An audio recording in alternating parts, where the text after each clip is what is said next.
Sean fuertes en el Señor y en su gran poder. Es el tema que hoy nos ocupará. Sean fuertes en el Señor y en su gran poder. Esto está en Efesios capítulo número 6 y el versículo 10. Sean fuertes en el Señor y en su gran poder. Sé que muchas veces queremos estar en la iglesia, queremos recibir un mensaje que nos diga sobre todo de aquello que Dios está haciendo o quiere hacer en nuestra vida. Sin embargo, permítame asegurarnos hoy que el Señor ha hecho ya todo lo que Él tiene que hacer. Esta mañana, por ejemplo, participaremos juntos de la Santa Cena, misma que nos hace recordar la obra de Cristo en la cruz del Calvario. Ya el Señor no necesita demostrarnos que nos ama, porque ya lo hizo en la cruz del Calvario. Digo por el texto que hoy vamos a utilizar: sean fuertes en el Señor y en su gran poder. Resulta que esta frase y este texto, más que decirnos algo que el Señor está haciendo, se convierte en un mandamiento para nuestra vida, en algo que necesariamente tenemos que hacer. Y la Biblia nos dice, Efesios 6:10, sean fuertes en el Señor y en su gran poder. Pero este texto es la introducción a la descripción del pasaje que hemos llamado la armadura de Dios. Un pasaje que estoy seguro todos hemos leído. Así que leamos el pasaje completo para comprender la idea de la que el apóstol Pablo nos habla en esta sección de la Biblia. Efesios 6 dice: por lo demás, hermanos míos, fortaleceos en el Señor y en el poder de su fuerza. En la Nueva Traducción Viviente dice: sean fuertes en el Señor y en su gran poder. Vestíos de toda la armadura de Dios, para que podáis estar firmes contra las acechanzas del diablo. Detengámonos unos segundos aquí. ¿Se ha dado cuenta que a veces nosotros los creyentes complicamos demasiado las cosas? Estamos tratando de averiguar, Señor, ¿y cómo debo hacerlo? ¿Y cómo voy a salir de esta? ¿Y cómo voy a seguir adelante? Cuando ya en la Escritura claramente está citado la obra de Dios en nuestra vida y cómo Él actúa en nosotros. Aquí dice: vestíos de toda la armadura de Dios para que podáis estar firmes contra las acechanzas del diablo. Lo pregunto de otra manera: ¿cómo logramos estar firmes siempre? Cuando nos ponemos la armadura de Dios. Amén. Cuando nos ponemos la armadura de Dios. Cuando oro, sí, la oración es parte. Cuando leo la Biblia, sí, leer la Biblia es parte. Pero se da cuenta aquí que Pablo nos está haciendo un llamado a utilizar toda la armadura de Dios. Y ya veremos qué significa. Porque no tenemos lucha contra sangre y carne, sino contra principados, contra potestades, contra los gobernadores de las tinieblas de este siglo, contra huestes espirituales de maldad en las regiones celestes. Sigamos. Por tanto, tomad toda la armadura de Dios. Vuelve a insistir. Tomad toda la armadura de Dios, para que podáis resistir en el día malo, y habiendo acabado todo, estar firmes. Hermanos, y es que esta es una verdad que a veces no nos gusta. Yo quisiera hoy predicarles, o algún día predicarles y decirles: mis queridos hermanos, nunca van a enfrentar luchas, nunca van a pasar pruebas, nunca van a enfrentar dificultades. Pero les mentiría. Les mentiría. Es más, el profeta Isaías lo dice de una manera especial. Él dice: aunque pases por las aguas, no te ahogarás, y si pasas por el fuego, no te quemarás. Es decir, aunque pasemos, necesariamente, el salmista lo dice en el Salmo 23, aunque ande en valle de sombra y de muerte. O sea que a veces nos va a tocar. Pero lo importante es saber que en Cristo tenemos la victoria.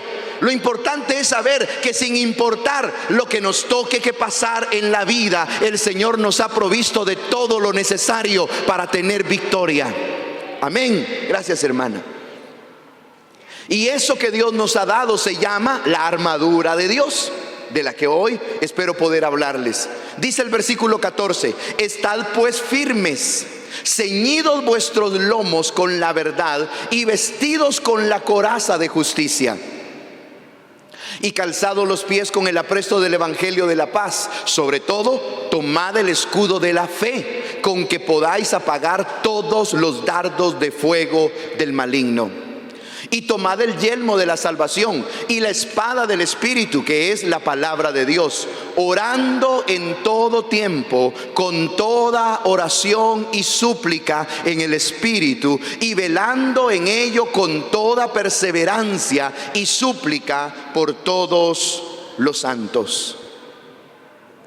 ¿Cómo obedecemos el mandamiento? Sean fuertes en el Señor y en su gran poder. Lo obedecemos cuando nos ponemos la armadura de Dios. Hermanos, hermanas, ustedes y yo podríamos hablar aquí de cuán débiles somos, pero aceptémoslo. Todos somos débiles, todos fallamos a veces, ¿o no? Levante la mano el que es perfecto y nunca falla. Me alegra saber que estoy entre puros débiles aquí. Aceptémoslo. Todos somos débiles, y el hecho de que todos seamos débiles nos asegura y nos afirma entonces que necesitamos la armadura de Dios. ¿Para qué? Para que pasado el día malo estemos firmes. Firmes. Ningún proceso, ninguna situación que el Señor permita en nuestra vida será para matarnos, será para destruirnos. No, no, no. Más bien nuestra fe será probada en el fuego, pero al final saldremos firmes y victoriosos. Amén. Jesucristo, mis hermanos, venció al enemigo en la cruz del Calvario. ¿Está de acuerdo conmigo? Jesucristo venció al enemigo en la cruz del Calvario.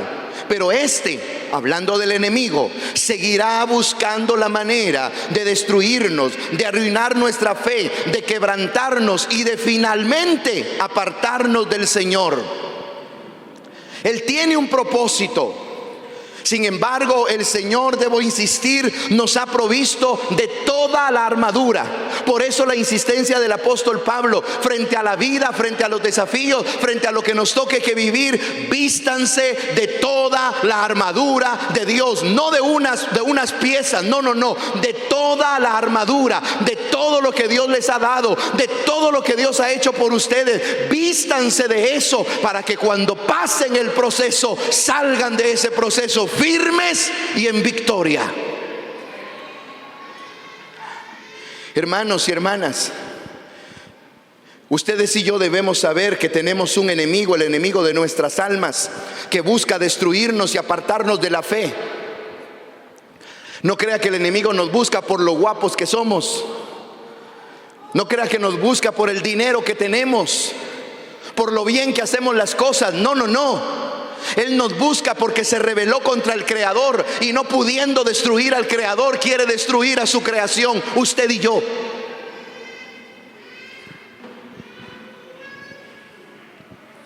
Pero ese enemigo es un enemigo vicioso. Así que alguno ya pensó: toma cerveza el diablo. No estoy hablando de eso. Vicioso significa que vuelve una y otra y otra y otra y otra y otra y otra vez. Bien lo dice Santiago: resistid al diablo y huirá de vosotros por un tiempo. Yo también quisiera librar una batalla, mi hermano, donde tengamos la victoria y el enemigo ya nunca vuelva, pero no va a pasar eso. Pero tenemos la armadura de Dios para que sin importar cuántas luchas o procesos nos envíe, vamos a salir victoriosos siempre en el nombre de Jesús. Este es un enemigo vicioso. Este es un enemigo sigiloso.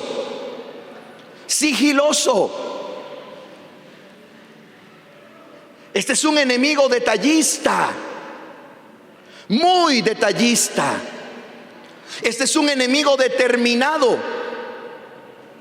Eso significa que Él se ha propuesto. La Biblia lo dice, el apóstol Pedro lo dice: mirad que vuestro adversario el diablo anda como león rugiente, viendo a quién devorar.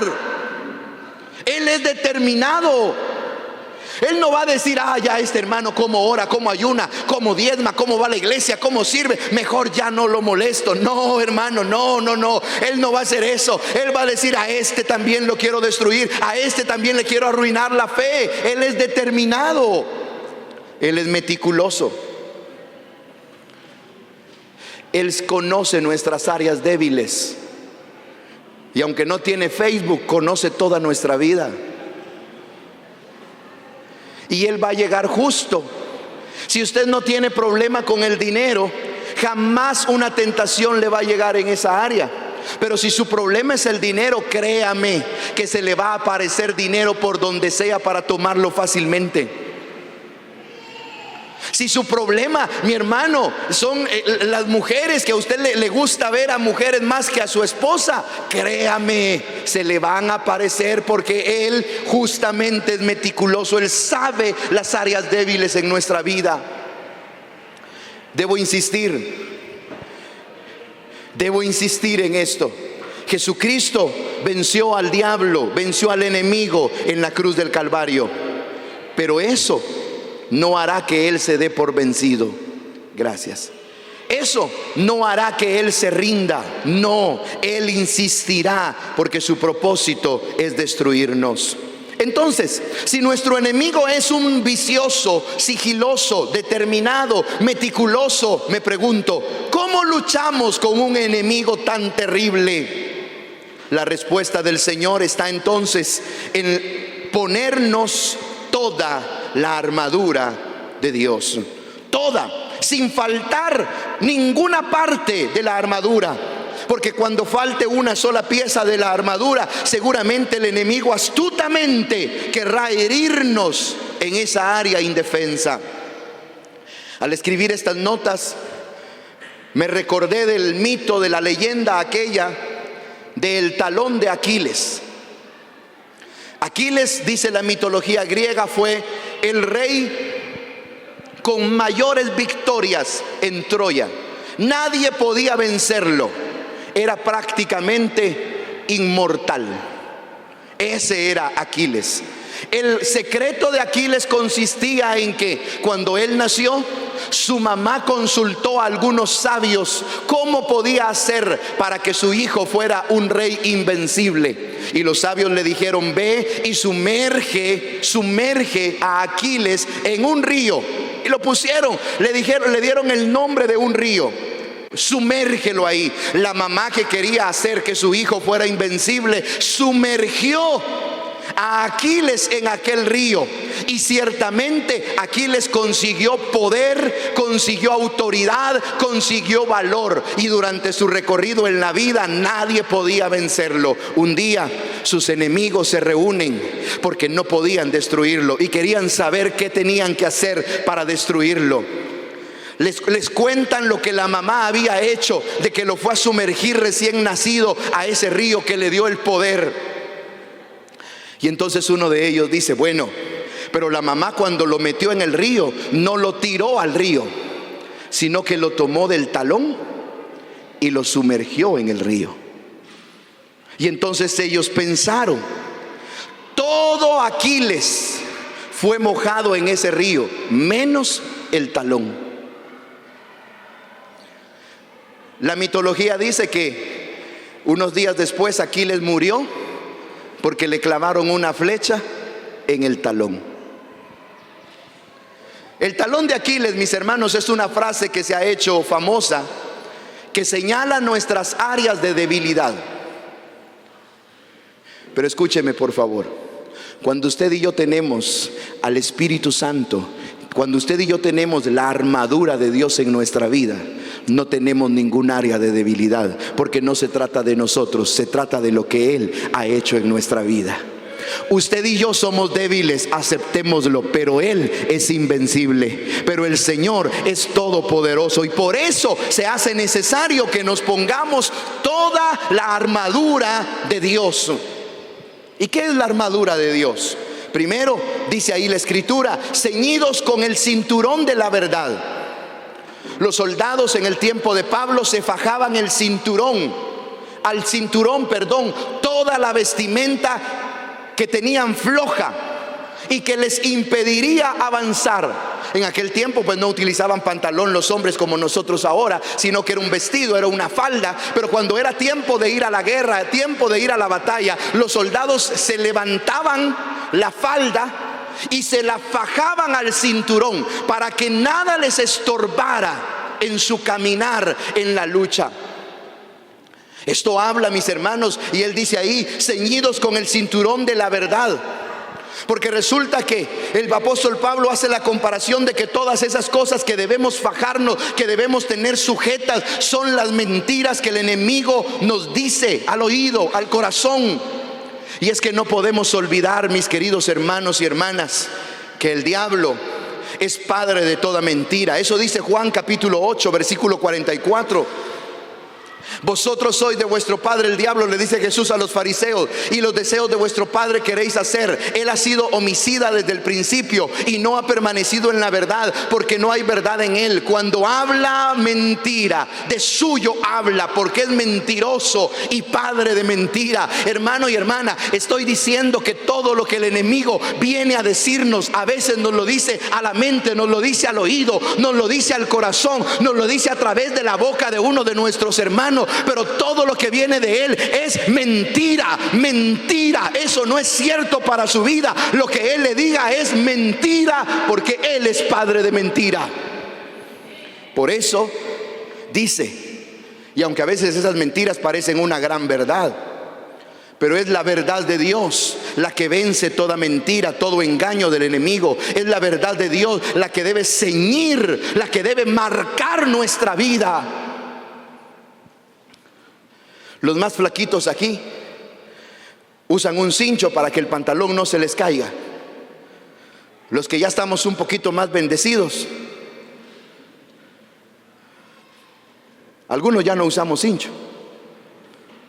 Pero los más bendecidos, cuando lleguemos hoy a la casa y nos quitemos el cincho, ¿cómo va a estar nuestra cintura? Marcada, roja. Espero que no morada, ¿verdad? Que no se esté ahorcando usted de la cintura.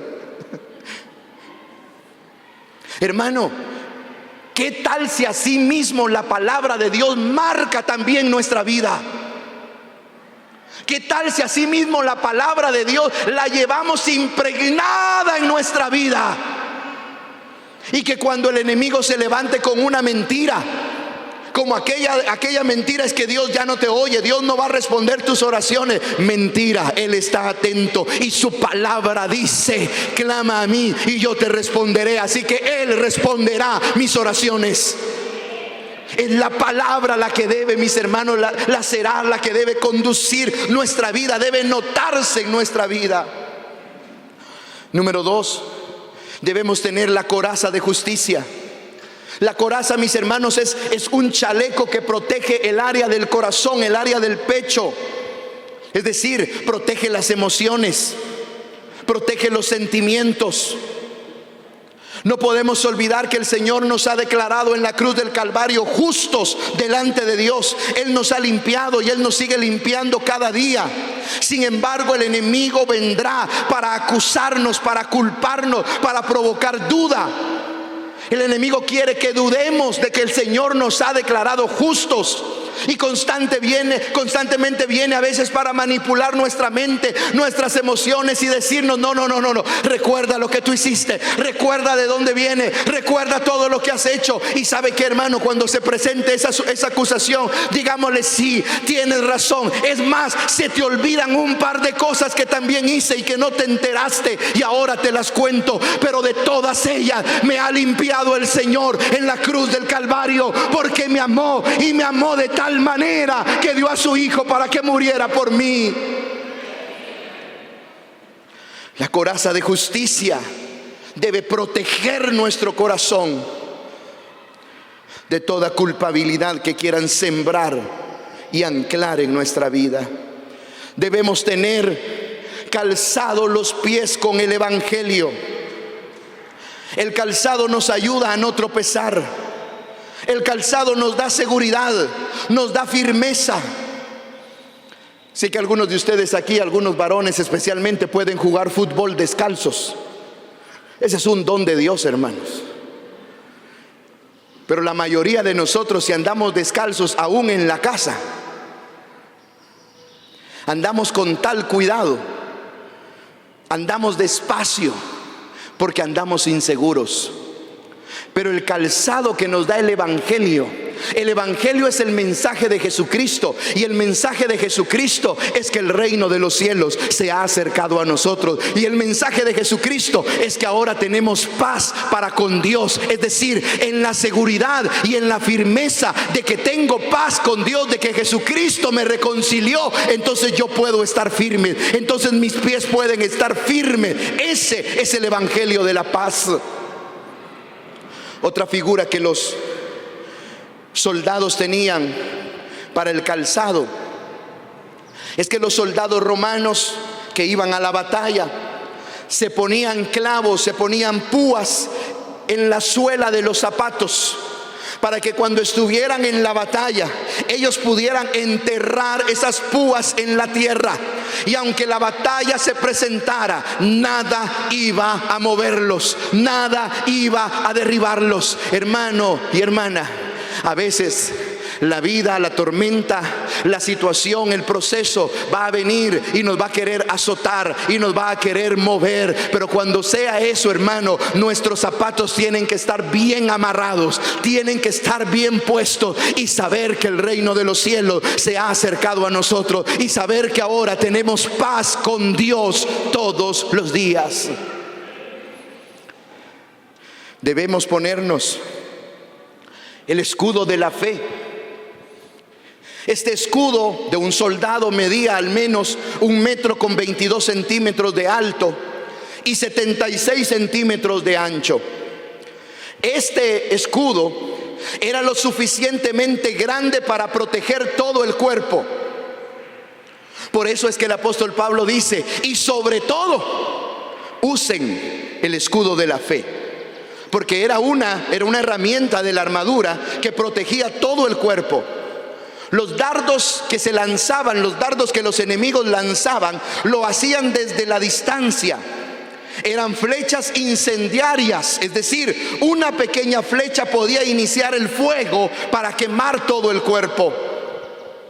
Hoy, esos dardos que el enemigo nos envía, y que nos los envía a la distancia, y que nos los envía así al azar, y que a veces nos los envía hasta como una bala perdida, hermano. No sabemos de dónde viene, no sabemos por qué vino. Esos dardos hoy, mis hermanos, suelen ser el desánimo, suelen ser la confusión, suelen ser la duda. Esos momentos en los que no sabemos por qué, no tenemos una respuesta, no hay una razón. Pero esas cosas se convierten en un dardo que quieren arruinar nuestra fe. Pequeñas cosas que podrían arruinar toda nuestra vida. Los dardos se vencen, dice aquí la escritura. Los dardos se apagan con el escudo de la fe.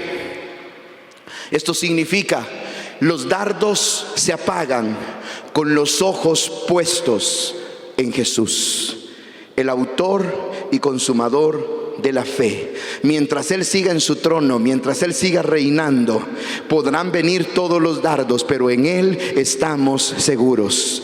En Él estamos seguros.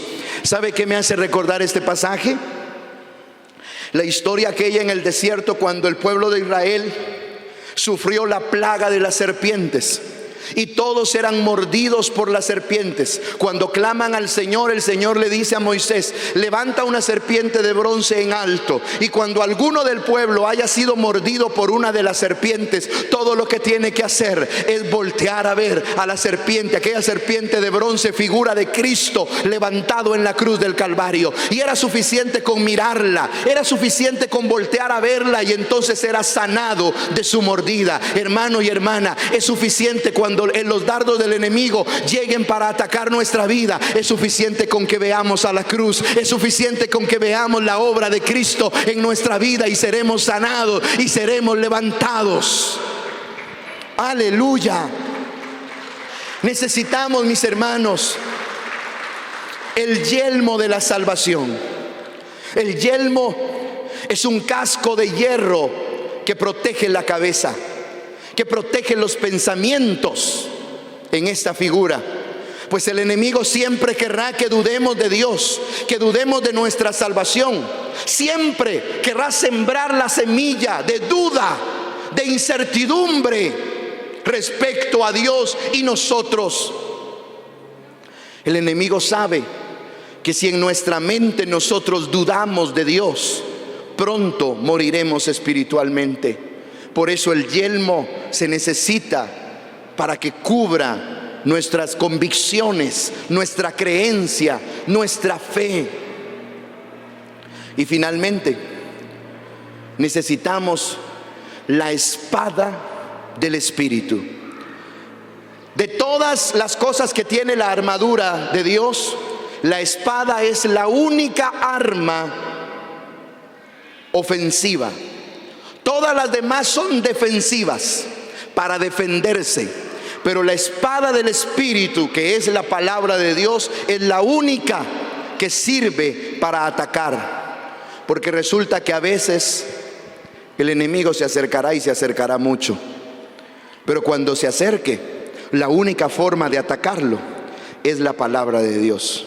Cuando Jesús estaba en el desierto, en Mateo capítulo 4, y sufrió las tentaciones, ¿cómo venció Jesús al enemigo? ¿Cómo lo venció?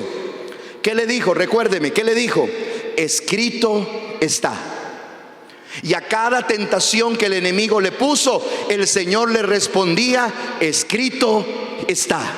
Hermano y hermana, a cada día de nuestra vida debemos responderle, escrito está. Es lo que Dios dice, eso es lo importante. No hay nada tan importante como la palabra de Dios, pero esa palabra tiene que estar en nuestra boca, y para que esté en nuestra boca tiene que estar en nuestro corazón, porque de la abundancia del corazón habla la boca. Cuando de nuestra boca solo salen maldiciones, cuando de nuestra boca solo salen desgracias, eso es lo que hay en nuestro corazón. Pongamos la palabra de Dios en nuestro corazón. Pongamos la palabra de Dios en nuestro corazón, para que frente a cada situación que llegue a nuestra vida le digamos, la Biblia dice, la Biblia dice, la palabra de Dios dice, la palabra de Dios dice, la palabra de Dios dice. Esa es la espada del Espíritu. Bien dice Hebreos capítulo 4 y el versículo 12, porque la palabra de Dios es viva y eficaz y más cortante que toda espada de dos filos, y penetra hasta partir el alma y el espíritu, las coyunturas y los tuétanos, y discierne los pensamientos y las intenciones del corazón. Matrimonios, que la siguiente discusión se resuelva con la palabra de Dios.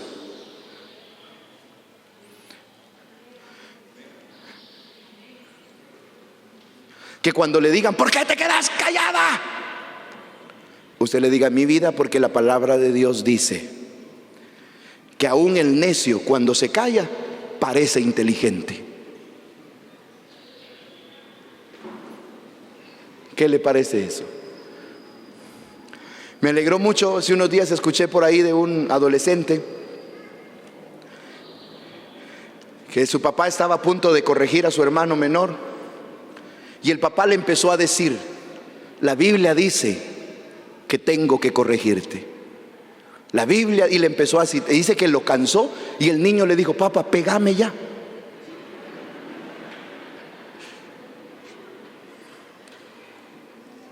Y yo sé, yo también me reí. Ahora nos reímos, pero le aseguro, yo meto las manos al fuego, ese niño está siendo formado en la palabra de Dios.